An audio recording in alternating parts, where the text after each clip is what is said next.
computed LSD sensing. What is happening when you're on LSD and you get all these wonderful effects? Like visuals, sensing you're in a bubble of slow motion, and have the feeling of utter serenity. I'll try to give my view on this, not often described sense. I've been into computers for many years, and have a very clear sense of how they work on most levels. Have often been dreaming that I've been some part of the computing process. Been dreaming that I was a chunk of computer code, which is very awesome, compared to the real world. I have, for example, been in assembler loop several times, which is both very deep, and also an extremely clean feeling, because of the very simple structure of a loop. Being in a loop of only 2 lines of code, for what feels like an eternity, is both a frightening feeling, but also instills the feeling of total oneness with yourself. Now, you might ask, what has these dreams got to do with the LSD sensing of things? Well, I've had many dreams about things that I also get into on LSD. And being the computed guy that I am, I logically have to draw the connection from dreams to LSD. I know others are also making the connection between the dream world and the LSD world, but I am about to go a bit further. I'll be trying to describe what happens in the brain when the neurons and synapses are flooded by the LSD molecules. The trick of forcing visuals. I know some people have a hard time getting visuals, while others just get them without much work.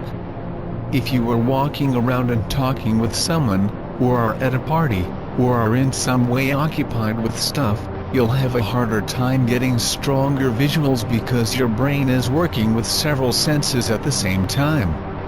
You should instead try to focus on fewer senses, so the brain can process them fully.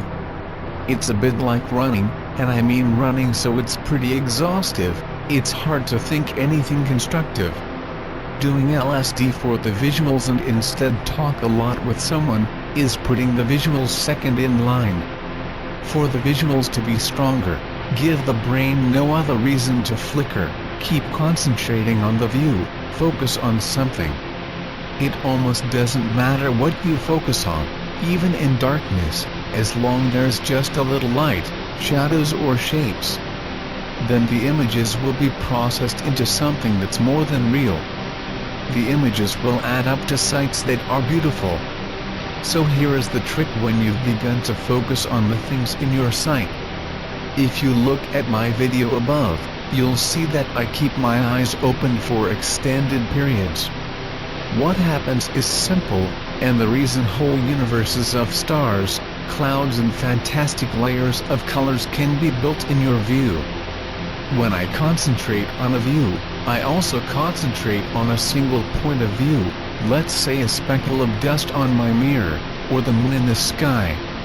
While doing that I don't blink, at least very little, while collecting images for my brain. For every second I focus, I add a layer of something to my view. That might be a piece of dust turning into a light, because the dust is white.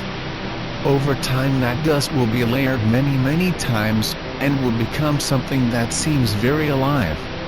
While that is happening, all the other things, you'll notice, has also been through the layer machine, and has added up to something beautiful.